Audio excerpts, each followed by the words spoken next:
Hello मंगसन fan, आपका स्वागत है मेरे चैनल पे। जैसे कि कल मैंने आपसे पूछा था कि मुझे नेक्स्ट वीडियो कौन सी अपलोड करनी चाहिए, तो मुझे उसका कमेंट आया कि मुझे चेंज माय डेस्टिनी के ऊपर वीडियो बनानी चाहिए नेक्स्ट वाली। And thanks for the comment guys, मुझे आपके कमेंट बहुत अच्छे लगते हैं। चलो अब कहानी आगे शुरू करते हैं। जैसे कि हमने पिछले पार्ट में देखा था कि सभी स्टूडेंट लास्ट की को लेके आ गए थे और वांजी और विंग अब एक दूसरे से बात करना बंद कर चुके थे। और हमें दिखाया जाता है कि लास्ट का जो इविल प्लान था हुआंग सेरन ने उसे कंप्लीट कर दिया था। चलो अब आगे शुरू करते हैं। जैसे कि हमने पिछले पार्ट में देखा था कि सभी लोग उस रूम में आ जाते हैं, हॉल में, जहाँ पे विंग बीच में था और बाकी सब जगह हुआंग सेरन और वैन क्लैन थे और विंग वहाँ पे हाफ नेकेड था। ये सब देख के वहाँ पे अंकल चिरन पूछते हैं आखिर यहाँ पे ये क्या हो रहा है। हुआंग कहता है कि हमने विंग को पकड़ा, यहाँ पे ये डिब्बे चुराने आया था ये नायरन के, लेकिन जब हमने इसे पकड़ लिया तो ये हम पे अपने पावर का इस्तेमाल करने लगा, लेकिन जब हमने इसकी पावर को रोक दिया तो ये अपनी स्लट वाली हरकतों पे आ गया और ये जानता था कि मैं इसे पसंद करता हूँ, तो ये अपने कपड़े उतारने लगा और मेरे को अपने बातों में फंसाने लगा। लेकिन मैंने इसके ऊपर अपनी पावर का इस्तेमाल करा तो ये ऐसा हो गया और उतने में आप लोग अंदर आ गए। वैन रोहान भी कहता है कि हुआंग सेरन एकदम सही कह रहा है, हमने खुद देखा है इसको उस की के अंदर से पावर को चुराते हुए। ये अपनी सारी उस पावर को अपनी बांसुरी में बंद कर रहा था। विंग बोलता है कि मैंने ऐसा कुछ नहीं कहा है, झूठ बोलना बंद करो और ये तुम लोग थे जिन्होंने मुझे यहाँ बुलाया था। हुआंग सेरन कहता है कि अच्छा, अब तुम हमारे ऊपर सारा दोष लगाने लगोगे। तुम यहाँ पे खुद आए और हमने तुम्हें पकड़ लिया, तो अब तुम कह रहे हो कि तुमने यहाँ पे कुछ नहीं करा। रैनचरन ये सब सुन के बहुत ज़्यादा गुस्सा आ जाता है और अब से वेवुसेन को चिल्लाते हुए कहते हैं कि वेवुसेन, तुम हमारी लैंड क्लैन की ज़मीन को कैसे गंदा कर सकते हो, तुम सेमलेंस इंसान। वेवुसेन कहता है कि मैंने ऐसा कुछ नहीं करा है। वो लंजा से भी कहता है, लंजा मैंने सच में ऐसा कुछ नहीं करा, इन्होंने खुद मुझे यहाँ पे बुलाया था। लंजा उसके पास से दूर चला जाता है और कहता है कि तुम कौन हो। किंग वांजी के मुंह से ये सुन के एकदम शॉक्ड हो जाता है और उससे दूर चला जाता है और कहता है क्या तुम भी मेरे साथ ऐसी करोगे लंजा। वहाँ पे अदर क्लैन के जितने भी मेंबर थे वो सब भी विंग को उल्टा सीधा बोलने लग गए थे। जो मास्टर लैंड थे वो सबको शांत कराते हैं और पूछते हैं कि विंग तुम यहाँ क्या कर रहे हो। विंग कहता है कि मुझे एक लेटर मिला था कि मुझे हॉल में बुलाया गया है और मैं इसलिए यहाँ पे आया। मास्टर लैंड कहते हैं कि वो लेटर कहाँ है। हुआंग सेरन कहता है वो लेटर तो मेरे पास नहीं है। और सब उस विंग के पास कोई भी सबूत न होने के कारण तभी सभी लोग विंग को ही और गलत ठहराने लगते हैं। मास्टर लैंड भी कहते हैं कि तुमने गुनाह करा है यहाँ पे आके। सभी लोग विंग को और ज़्यादा उल्टा सीधा बोलने लगते हैं। चल लंचरन बोलते हैं मैं अभी इस इंसान को इस क्लैन से निकाल दूंगा। और वैनरॉन मास्टर लाइन की बात बीच में ही रोक देता है और उनसे कहता है हम इस इंसान को क्लैन से तो बाहर निकाल देंगे, लेकिन इसने जो पहले से ही याना एराइन के जो पावर है अपनी बांसुरी में डाल ली, हम उसका क्या करेंगे। मास्टर लंचरन कहते हैं कि तुमने सही कहा, ये इंसान वेबुसन अपनी बांसुरी यहीं पर रख दे के जाएगा। वेबुसन सीधा मना कर देता है, कहता है मैं अपनी बांसुरी किसी को नहीं दूंगा क्योंकि ये बांसुरी मेरे को मेरे पापा ने दी है। और रही बात क्लैन छोड़ने की, तो मैं इस क्लैन छोड़ के चला जाऊंगा, लेकिन अगर तुम बुलाओगे भी तो मैं वापस कभी नहीं आऊँगा। और वांजी की तरफ देखते हुए बोलता है, वांजी मुझे तो तुम पे सबसे ज़्यादा यकीन था, लेकिन तुमने भी मेरा भरोसा तोड़ दिया आज। वांजी उसकी तरफ देखता भी नहीं है और अपनी गर्दन दूसरी तरफ कर लेता है। मास्टर लैन ये देख के खुश हो जाते हैं और चिरन कहते हैं कि इस इंसान की बांसुरी यहीं पे रख ली जाए और इस इंसान को क्लैन से बाहर निकाल दिया जाए। लान वांजी तभी कहता है नहीं, ये वेबुसन क्लैन से बाहर नहीं जाएगा। विंग को थोड़ी सी होप लगती है कि क्या वो लान वांजी उसको अभी भी प्यार करता है, लेकिन उसका होप उसी वक्त टूट जाती है जब वांजी कहता है कि विंग ने गुनाह करा है तो इसे काल कोठरी में बंद कर दिया जाए और जब ग्रैंड इमोर्टल बासन सेरान आएंगी तब जाके विंग का फैसला किया जाएगा। विंग वांजी की बात सुनकर शॉक्ड हो जाता है, वहीं पर रोने लगा होता है, उसकी आंखों से आंसू गिरने लगते हैं, लेकिन वो कहता है वांजी आज तुमने मेरा विश्वास पूरी तरह से तोड़ दिया। अब वहीं पे अंकल चिरन वांजी की बात से सहमत हो जाते हैं और कहते हैं कि तुमने सही करा, इस इंसान का फैसला तो ग्रैंड इमोर्टल बासन सेरेन ही करेंगी, लेकिन उससे पहले इसकी बांसुरी अलग कर दी जाए। इसको वहाँ से सीधा कालकोठरी के लिए भेज दिया जाता है उसकी बांसुरी छीनने के बाद। और लंचरन वहाँ पे और सभी लोगों को, क्लैन के मेंबर्स को कह रहे थे कि आप लोग भी जाके रेस्ट कीजिए, तो आज थोड़ी देर बाद मीटिंग शुरू की जाएगी। वो सब लोग अपने अपने रूम में चले जाते हैं और वहाँ पे हमें एक रूम का सीन दिखाया जाता है जहाँ पे वैन क्लैन से वैन चाओ, वैन जूलियो, वैन रोहान और जिन क्लैन से जिन जुसान और जिंग मैंग्याओ, हुआंग सेरन और सूसे रहते हैं। वहाँ पे ही वैन चाओ कहता है कि इस लान वांजी ने हमारा सारा प्लान बर्बाद कर दिया। हमने सोचा था कि विंग जब क्लैन से बाहर निकल जाएगा तो हम उसे अपने लिए यूज़ कर लेंगे, लेकिन इस वांजी ने उसे यहाँ पे काल कोठरी में बंद करवा दिया जहाँ पे अब हम उसके पास जा भी नहीं सकते। वैन जूलियो, वैन चाओ से कहता है तुम क्यों फिक्र कर रहे हो, विंग तो वैसे भी अब ग्रैंड इमोर्टल बाओसन सेरन के यहाँ जाएगा ना, क्योंकि उसे पनिशमेंट जो मिलेगी तो वाइन सेरन तो उसको यूज़ कर ही सकता है और वो हमें भी यूज़ करा देगा उसका। वैन जूलियो वाइंग सैन की तरफ देखते हुए बोलता है क्यों, तुम हमें टेस्ट नहीं कराओगे उस बेबसैन का, उस अकरू इंसान का। वाइंग सैन थोड़ा घबरा जाता है जब ग्रैंड इमोर्टल बासन सैन की बात होती है, लेकिन वो अपने फेस पे एक झूठी सी स्माइल रखते हुए बोलता है हाँ क्यों नहीं। तो उसे सबके निकलने के बाद हुआंग सैरन से कहता है हुआंग सैरन अब तुम क्या करने वाले हो, क्योंकि मैं भी जानता हूँ और तुम भी जानते हो कि तुम ग्रैंड इमोर्टल बासन सैरन के बेटे तो हो नहीं। अगर ग्रैंड इमोर्टल बासन सैरन ने सबको बता दिया कि तुम उनके बेटे नहीं हो तो तुम्हारे को पता है तुम्हारा क्या हाल होगा। सैरन कहता है मुझे क्या पता था कि मैं इस मुसीबत में पड़ जाऊँगा, मुझे तो लगा था जिस समय मैं बेबसैन को यहाँ से निकाल दूंगा मैं उससे वहीं पर ही भगा के ले जाऊँगा और उसको अपना बना लूँगा, लेकिन मुझे क्या पता था ये लानवान जी सारा प्लान बर्बाद कर देगा, वो उसे यहीं पे रोक लेगा। ये कहता है लेकिन अब तो तुमने कुल्हाड़ी पे पैर मार ही दिया है, तुमने ये सोचा है ग्रैंड इमोर्टल बासन सैरन का बेटा जो कि हम सब जानते हैं कि ग्रेट गॉड ऑफ वार जो हेवन से रास्ता रखते हैं, अब हम क्या करेंगे अगर उन्हें अपने जो तुम उनके नाम का ऐसे गलत इस्तेमाल कर रहे हो, अगर उन्हों को ये पता चला तुम्हारा क्या हाल करेंगे। तुमने कभी सोचा जब तुमने बस थोड़ा सा ही उनका नाम स्टार्टिंग में इस्तेमाल करा था तो उन्होंने तुम्हारी क्या हालत करी थी और उन्होंने तुमको पहले ही वार्निंग दी थी, अब तुम क्या करने वाले हो, यहाँ से जल्दी से जल्द भाग जाओ। किसी को कुछ पता लगने से पहले यहाँ इस लैंड क्लैन को छोड़ के या मैं कहूँ इस कल्टीवेशन वर्ल्ड को ही छोड़ के कहीं दूर भाग जाओ, वरना तुम्हें भी नहीं पता ये लोग तुम्हारा क्या हाल करेंगे जो तुमने सबके साथ आंखों में धोखा दिया है। सैरन अपने बाल को पकड़ लेता है और सोचता है नहीं मैं ऐसे तो नहीं जा सकता, मुझे वो बेबसन किसी भी हालत में चाहिए। उसे कहता है कि तुम्हें तुम्हारे प्यार ने एकदम अंधा कर दिया और उस इंसान की ब्यूटी ने, तुम खुद तो मरोगे और दूसरों को भी साथ में मरवाओगे। चलो मैं कुछ करता हूँ, मैं ऐसा करता हूँ कि मैं अभी जहाँ पे बेबसैन को बंद करा गया है मैं वहीं पे जाता हूँ और उसको वहाँ से कुछ किडनैप करने का सोचता हूँ, और लेकिन तुम अपनी कोई बेवकूफ़ी मत करना और अपना कोई प्लान मत बनाना वरना हम दोनों ही मरेंगे। हुआंग सैरन कहता है कि मैं ऐसा कुछ नहीं करने वाला। हमें दूसरी तरफ का सीन दिखाया जाता है जहाँ पे जेबूजुन लानवान जी से पूछ रहे थे कि तुमने आखिर ऐसा क्यों करा, तुमने मास्टर वे का साथ क्यों नहीं दिया, तुम भी जानते थे कि मास्टर वे ऐसे इंसान नहीं है। वांजी कहता है मुझे बस कुछ टाइम चाहिए था जिससे कि मैं विंग को यहाँ पे रोक सकूं, मैं जानता था कि ये लोग विंग को बाहर निकाल देंगे और उसके साथ कुछ भी कर सकते हैं फिर, इसलिए मैं नहीं चाहता था कि विंग इस क्लैन से बाहर जाए, इसलिए मैंने विंग को यहाँ पे रोकने का मौका सोचा, जिससे कि कल जब ग्रैंड इमोर्टल बासन सैरन आ जाएंगी तो मैं उससे की माफ़ी मांग लूँगा विंग की तरफ से। कहते हैं बात तो तुम सही कह रहे हो क्योंकि ये लोग कुछ भी कर सकते थे, अगर तुम अभी विंग का साथ देते तो क्या पता ये लोग आगे विंग को और बातों में फंसाते, अच्छा हो विंग कालकोठरी में, जिससे कि अब उसके पास कोई नहीं जाएगा और उसका कहीं नाम नहीं आएगा। दूसरी तरफ एक पैराडाइज का सीन दिखाया जाता है, एक सुंदर से महल का, उसी के अंदर एक इंसान कहता है तुम देख रहे हो इस इंसान की हालत, और इस इंसान से तुम प्यार करते थे, इस इंसान की करतूतें देख लो जो तुम्हें प्यार भी नहीं करता। और वहाँ पे सामने एक बड़ी सी स्क्रीन में कहीं धरती का सीन दिखाया जा रहा था जहाँ पे विंग के ऊपर सारा ये इल्ज़ाम लगा था कि विंग ने की को चुराने की कोशिश करी है। दूसरा इंसान था, उसकी आंखों में बहुत बुरी तरह आंसू आ गए थे और वो कहता है तो क्या हुआ अगर वो मुझसे प्यार नहीं करता, लेकिन मेरा प्यार ही काफ़ी है हम दोनों के लिए। वो वहाँ पे जो पहला इंसान था जो पहले बोल रहा था उस इंसान को, वो कहता है अच्छा प्यार दोनों तरफ से होता है, एक तरफ से नहीं, इससे तुम भूल चुके हो कि तुम हो कौन और तुम कहाँ अभी हो। जो इंसान रो रहा था जिसकी आंखों में आंसू आ गए थे उस सीन को देख के वो और कोई नहीं हमारा यिंग सैरन था, जो उस सीन में देख रहा था कि कैसे वांजी ने उसका साथ छोड़ दिया और उसको रोना आ गया था इसी बात पे कि उसने कितना ज़्यादा प्यार करा था वांजी से। और वो थोड़ा उदास हो गया था लेकिन वो फिर भी कह देता है कि हाँ मैं प्यार करता हूँ, अगर वांजी मुझसे प्यार नहीं करता मैं तो प्यार करता हूँ ना। लोग सोच रहे हो गए कि यहाँ पे विंग कैसे हेवन में आ गया, तो हम ये तो आगे जानेंगे ऐसा क्यों हुआ कि विंग हेवन में आ गया। हमें उस कालकुत्ते का सीन दिखाया जाता है जहाँ पे एक इंसान आ रहा होता है, लेकिन जो इंसान वो आ रहा होता है लेकिन उसको किसी और इंसान की आहत होती है कि कोई और भी यहाँ पे आ रहा है, तो वो वहाँ पे भाग जाता है। वो और कोई हमारा सुसे होता है और जो आने वाला इंसान होता है वो हमारा वांजी होता है। वांजी विंग की कालकोठरी के सामने आता है और उससे पूछता है विंग क्या तुम मुझे अभी भी नहीं बताओगे कि आखिर तुम वहाँ क्यों गए थे। विंग कहता है कि तुमने तो मेरे पे भरोसा नहीं करा था ना, तो अब यहाँ पे क्या देखने आए हो कि मैं जिंदा हूँ या मर गया। वांजी कहता है कि मैं ऐसा करने नहीं आया, मैं बस ये जानना चाहता हूँ कि तुम वहाँ क्यों गए थे जिससे मैं तुम्हारे को निर्दोष साबित कर सकूँ। अच्छा अब क्या करोगे तुम मुझे निर्दोष साबित करके। विंग इतना गुस्से में बोलता है ये वांजी को कि वांजी को बुरा लगता है, लेकिन वांजी विंग से कहता है कि विंग तुम मेरे हस्बैंड हो।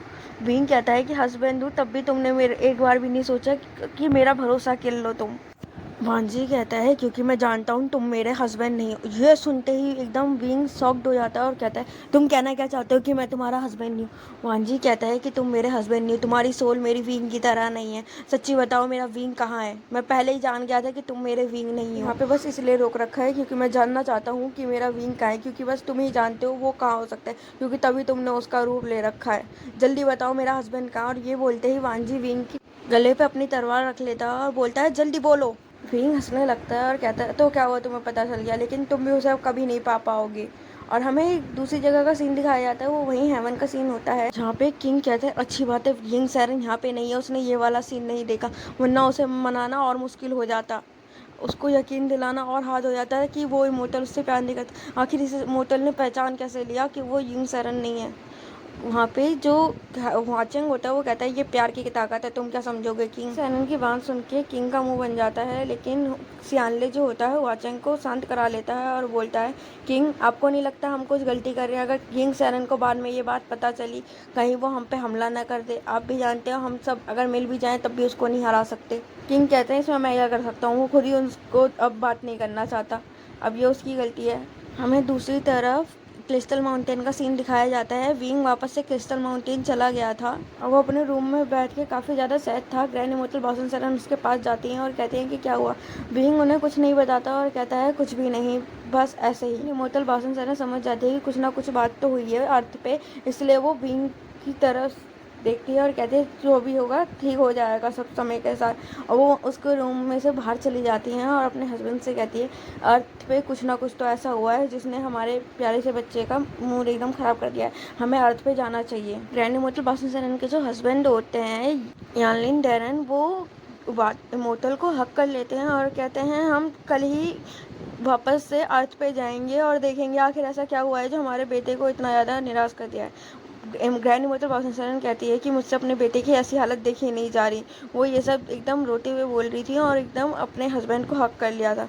वो कहते हैं हम कल अर्थ पे जाएंगे और जानेंगे कि आखिर हमारे बेटे के साथ ऐसा किसने किया, और मैं उस इंसान को छोड़ूंगी नहीं जिसने हमारे बेटे के साथ इतना रुलाया है। यालिन डैरन अपने वाइफ को शांत कराते हैं और कहते हैं तुमने सही कहा, हम उस इंसान को छोड़ेंगे नहीं। हमें नेक्स्ट डे का सीन दिखाया जाता है। हमें दिखाया जाता है कि जो कल्टीवेशन वर्ल्ड है उसमें काफ़ी ज़्यादा तैयारी हो रही थी, क्योंकि सबको पता चल गया था कि आज ग्रैंड इमोर्टल बॉसन सैरन आने वाली है।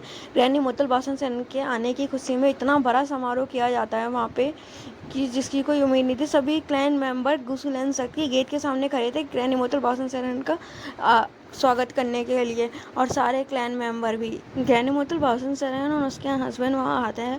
उन दोनों की पावर देख के वहाँ पे जितने भी कल्टीवेशन वर्ल्ड के मेंबर थे वो सब शॉक्ड हो जाते हैं, क्योंकि उन लोगों की जो ऑरा था वो एकदम वाइट था और जो यालिन डैरन था उनका ऑरा एकदम ब्लैक था, और वो दोनों ही ऐसा लग रहे थे जैसे एक एंजल हो और एक डेविल। उन दोनों की पावर ऐसी थी कि सभी कल्टीवेशन वर्ल्ड के जितने भी मेंबर थे वो सबका एकदम ऐसा हो रहा था कि वो अपने घुटने पे अभी गिर जाएंगे। जितने भी वहाँ पे कल्टीवेशन के मेंबर थे वो सब उन्हें 90 डिग्री बो करते हैं और उनको स्वागत करते हैं अंदर हॉल के लिए।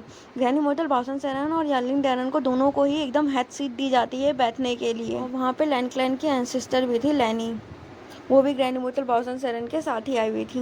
लैंड क्लैन वालों को समझ नहीं आ रहा था लैनी उनसे गुस्सा किस बात पे है, क्योंकि लैनी का चेहरा देख के ही समझ आ रहा था कि वो अपने कल्टीवेशन वर्ल्ड के लोगों से ज़्यादा खुश नहीं है, क्योंकि उन्होंने किसी की तरफ भी एक बार भी नजरें नहीं फहराई थी। लेकिन वांजी के लिए उनकी आंखों में एक सॉफ्ट कॉर्नर था और ये जान के सभी लोग हैरान थे आखिर ऐसा। ग्रैंड इमोर्टल बॉसन सैरन अपनी हर सीट से खड़ी होती हैं और सबसे बोलती हैं कि आप सब बैठ सकते हैं, और क्या मैं जान सकती हूँ जो भी मेरे बेटे ने आपको गिफ्ट पहुँचाए थे आप सब ने उसका यूज़ सही से तो किया है ना, और आप लोग रेडी हो ना सब फाइट करने के लिए गेट ऑफ हेल से। सभी जितने भी कल्टीवेशन वर्ल्ड के लोग थे उनकी बातों की आवाज़ सुनते उनको लगता है कि ग्रैंड इमोर्टल बॉसन सैरन एकदम गुस्से में है, लेकिन उनको समझ नहीं आता ऐसा क्यों।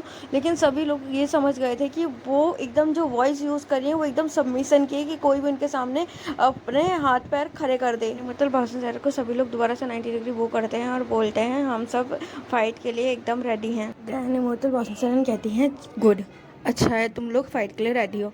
उतना बोलते ही वहाँ पे लैंचरन बोलते हैं ग्रैंड इमोर्टल हम आप के कहने अनुसार सारे के सारे की ले आए हैं और वो सारे की सारे की सामने रख देते हैं ग्रैनी मोटल बॉसन सेरेन के और कहते हैं कि यहाँ पे हमें एक ट्रेटर भी मिला था जो इन की को एक बांसुरी में कैद करने की कोशिश कर रहा था। वो एक डार्क कल्टिवेटर था और कह रहा था कि ये पावर उसे ग्रैनी मोटल बॉसन सेरेन के सन ने दी है, लेकिन हमें आपके बेटे ने बताया कि उसने ऐसी कोई भी पावर किसी इंसान को नहीं दी। वाइंग सेरेन को ग्रैनी मोटल बॉसन सेरेन के सामने खड़े कर देते हैं।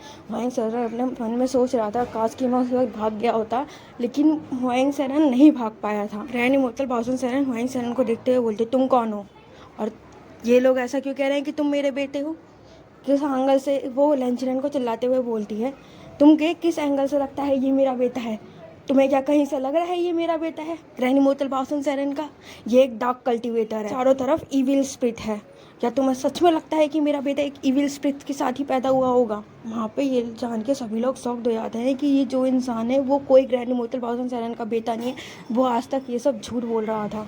फिर सभी लोग सोचते रहते हैं कि विंग सही कह रहा था, मतलब ये कोई ग्रैनी मोटल बॉसन सेरेन का बेटा नहीं है। वहाँ पे से तभी वैन रोहान खड़ा होता है और बोलता है, ग्रैनी मोटल बॉसन सेरेन, क्या हम जान सकते हैं आपका बेटा कहाँ है? ग्रैनी मोटल बॉसन सेरेन कहती है कि मेरा बेटा यहाँ पे है ही नहीं, वो वापस क्रिस्टल माउंटेन चला गया था किसी काम से, क्योंकि उसे हेवन ने बुला लिया था। फिर एक दूसरे में कानों में चुप चुप के बोलने लगते हैं, आखिर ग्रैनी मोटल बॉसन सेरेन का बेटा है कौन और ये गया कहाँ?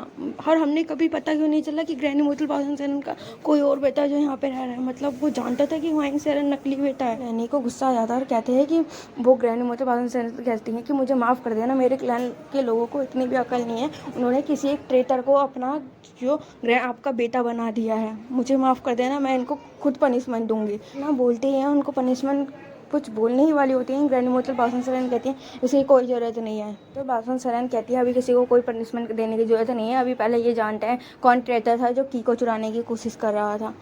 ग्रैनी मोटल बॉसन सेरेन की बात सुन के मास्टर लाइन कहते हैं मैं उस ट्रेटर को भी बुलाते हैं और फिर वहाँ पे सबके सामने विभूषण को बुलाया जाता है और विभूषण की हालत देख के ग्रैनी मोटल बॉसन सेरेन को गुस्सा आता है और समझ जाती है आखिर क्या हुआ है यहाँ पे। क्योंकि जो हमारा विंग था उसके हाथों में हथकड़ी बांधी हुई थी और उसके पूरे शरीर में थोड़ी थोड़ी मिट्टी लग रही थी, जैसा ऐसा लग रहा था उसे कुछ खाने को भी ना दिया गया। ये देख के ग्रैनी मोटल बॉसन सेरेन समझ जाती है आखिर यहाँ पे क्या हुआ और क्यों जो उनका बेटा था वो इतना निराश था। लेकिन वो जब सामने देखते हैं कि लान वांजी ग्रैनी मोटल बॉसन सेरेन के सामने पहले ही झुक जाता है, जब ग्रैनी मोटल बॉसन सेरेन विंग को कुछ पनिशमेंट देने जाती है या बोलने जाती, विंग वांजी कहता है कि मुझे माफ़ कर देना, मैं आपके बीच में बोल रहा हूँ, लेकिन मैं नहीं चाहता कि आप विभूषण को कुछ कहिए। मोटल बॉसन सेरेन कहती हैं आखिर क्यों हम उसे कुछ ना कहें, क्या तुम बता सकते हो हमें? वांजी कहता है कि वो मेरा हस्बैंड है। ये सुन के सभी लोगों को पहले ही पता चल गया था रात में, लेकिन वो लोग सब शॉक्ड हो जाते हैं कि वो वांजी ये सब ग्रैनी मोटल बॉसन सेरेन के सामने भी बोल सकता है। ग्रैनी मोटल बॉसन सेरेन कहती है अच्छा हस्बैंड तुम्हारा? अब वो वांजी से ही पूछते हैं आखिर तुम कौन हो? वांजी बताता है मैं सेकेंड अनोबुसु हूँ, जो कि यहाँ का सेकेंड प्रिंस है और मैंने विंग से शादी करी थी क्योंकि मैं विंग को पसंद करता था। और ग्रैनी मोटल बॉसन सेरेन कहती है अगर तुम इस इंसान को पसंद करते थे तो तुम्हारा खून क्यों नहीं जल रहा है जब इसके हाथों में ऐसा हथकड़ी बंदी पड़ी है और ये एकदम मतमैला सा हो रखा है? और तुम एक ट्रेटर से प्यार करते थे, तुम्हें ऐसा नहीं लगता कि तुम्हें पनिशमेंट मिली जाएगी एक ट्रेटर से प्यार करने की?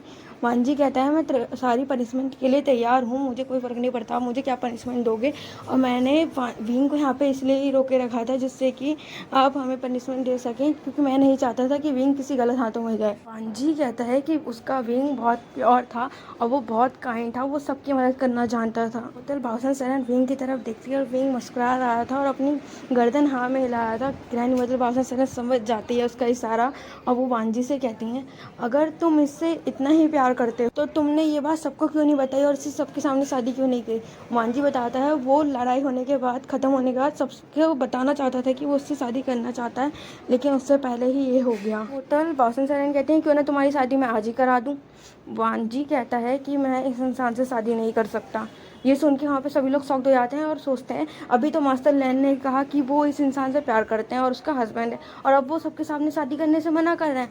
आखिर मास्टर ये जो सेकंड मास्टर लैन है इनको हो क्या गया है? लैंचरेन भी यही सोच रहा था ये वांजी पागल हो गया है कि एक ट्रेटर से शादी करने की बात कर रहा है, जानता नहीं है इसे क्या पनिशमेंट मिलेगी। वो बहुत ज़्यादा गुस्सा हो रहा था, उनका मन कर रहा था कि वो यहाँ वांजी को लाए ही, कि उसे अपने कमरे में ही बंद रहने देना चाहिए था। ग्रैनी मोटर बासन गुस्से में आ जाती हैं और पूछती हैं, अभी तुमने कहा कि तुम इससे प्यार करते हो, तुम्हें इनसे शादीशुदा, और अब तुम्हें शादी करने में क्या जोर पड़ रहा है। वो वांजी कहता है कि ये विंग नहीं है।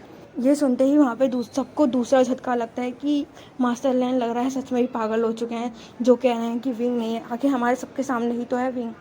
ग्रैनी मोटर बासन समझ जाती हैं वांजी का सरपूछ और सोचती हैं, अच्छा तो तुम जानते हो। फिर वो पूछती हैं, क्या मैं जान सकती हूँ तुम ऐसा क्यों कह रहे हो। वांजी कहता है कि ये विंग नहीं है, विंग का सोल ये ऐसी नहीं है, ये विंग हो ही नहीं सकता।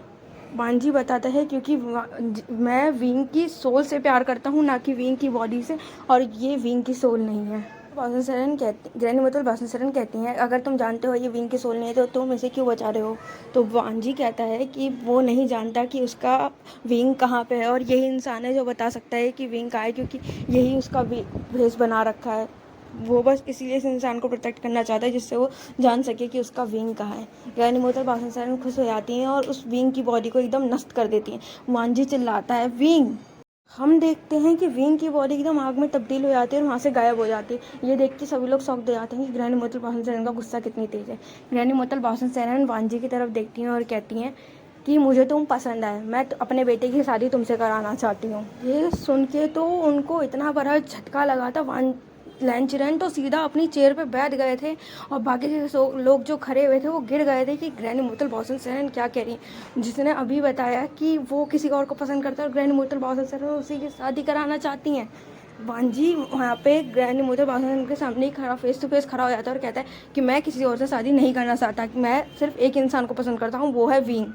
अंकल चिरन और मास्टर लैन और बाकी के जितने भी क्लैन मेंबर थे वो सब शॉक्ड हो जाते हैं, सोचते हैं कि वांजी कितना बोल्ड है, वो सब ग्रैनी मोटर बासन के सामने बोल सकता है कि वो और विंग एकदम इंगेज हैं एक दूसरे के साथ। ये सुन के और बाकी कुछ लोग सोच रहे थे कि वांजी को कितना अच्छा मौका मिला है, वो विभूषण को छोड़ के उस इंसान से शादी कर सकता है, ग्रैनी मोटर बासन के बेटे से। लेकिन वांजी नहीं कर रहा। क्या जादू कर रखा उस विंग ने। ग्रैनी मोटर बासन पहले अपने हस्बैंड की तरफ देखती हैं और अपनी गर्दन हिलाती हैं और फिर वो वापस वांजी की तरफ देखती हैं और बोलती हैं, तुम जानते भी हो तुम कितनी बड़ी अपॉर्चुनिटी मिस कर रहे हो। तुम जानते भी हो मेरा बेटा है कौन, गॉड ऑफ वार है वो, हेवन का सबसे ताकतवर इंसान, जिसके सामने खुद हेवन भी सर झुकाता है। कोई भी सब लोग उससे शादी करना चाहते हैं। तुम्हें पता भी है आज तक उसको कितने शादी के ऑफ़र आए और उसने कितने शादी के ऑफ़र मना कर। तुम नहीं जानते हो तो मैं तुम्हें बता दूँ, मेरे बेटे को सीधा हेवन से ये ऑफर मिला हुआ है, जो भी उससे शादी करेगा वो पूरे हेवन पे और तीनों वर्ल्ड पे राज करेगा, चाहे वो ये अर्थ हो, चाहे वो हेवन हो, चाहे वो हेल हो। तुम्हें पता भी तुम क्या मिस कर रहे हो, सभी लोग उससे शादी करने के लिए तड़प, और तुम्हें ये अपॉर्चुनिटी मिल रही है तो तुम मिस कर रहे हो। वांजी कहता है कि वो उसको इन सब चीज़ों से कोई मतलब नहीं है, वो सिर्फ विंग से प्यार करता है और वो सिर्फ विंग के साथ अपनी ज़िंदगी बिताना चाहता है पूरी, और चीज़ों से उसे कोई मतलब नहीं है, वो कभी किसी पे राज करने की वो नहीं सोचा। ग्रैनी मोटर बासन वांजी को अपने पास बुलाती हैं और उसकी चोटें हील करती हैं। अब ये तो हमें बाद में पता चलेगा वांजी को ये चोटें कहाँ से लगी। और ग्रैनी मोटर बासन वांजी से कहती है, लेकिन मेरा बेटा तो तुम्हें बहुत ज़्यादा पसंद करता है, तुम्हारी सोच से भी ज़्यादा, और वो तुम्हें छोड़ने के लिए कभी राजी नहीं होगा। वहाँ पे सभी के मुंह बन गए थे, ज़्यादातर तो वैन क्लैन के, क्योंकि वैन क्लैन ने तो सोचा था कि वो अगर जो ग्रैनी मोटर बासन का बेटा है उनके साथ अपने संबंध अच्छे कर लेंगे तो वो पूरे कल्टीवेशन वर्ल्ड पे राज करेंगे। लेकिन यहाँ पे तो उल्टा ही हो रहा है, ग्रैनी मोटर बासन वांजी को मना रही है उनके बेटे से शादी करने के लिए, और सबके मन में भी यही विचार थे कि आखिर ऐसा क्या करा है वांजी ने जो उसके पीछे ग्रैनी मोटर बासन का बेटा पड़ गया है, और ये कैसा इंसान है जो एक उस मॉडल के लिए अपनी वो कर रहा है, इतना अच्छा ऑफर ठुकरा रहा है। वांजी के लिए सबके अंदर जेलिसी भी थी और सबके मन में उसके लिए एकदम डिस्गस्ट भी था, क्योंकि वो विंग से प्यार करता था, उस स्लट से। सभी को तो यही लग रहा था कि विंग एक स्लट है जो हर किसी के पास चला जाता है। वैन रोहान वहाँ पे कुछ बोलने ही जाता है, कहता है कि ग्रैंड मास्टर आप क्यों वांजी को वो कर रहे हो प्रेशराइज, जब वो नहीं करना चाहता शादी, वो पहले से ही एक स्लट से प्यार करता है। ग्रैंड मास्टर बासन समझ जाती है कि किसकी बात कर रहा है, किसको स्लट कह रहा है। उनको बहुत तेज गुस्सा आता है, और जो मतलब के हस्बैंड होते हैं उन्हें भी, और वो सीधा जो वैन रोहान होता है उसको गले से पकड़ के आसमान में उड़ा देते हैं।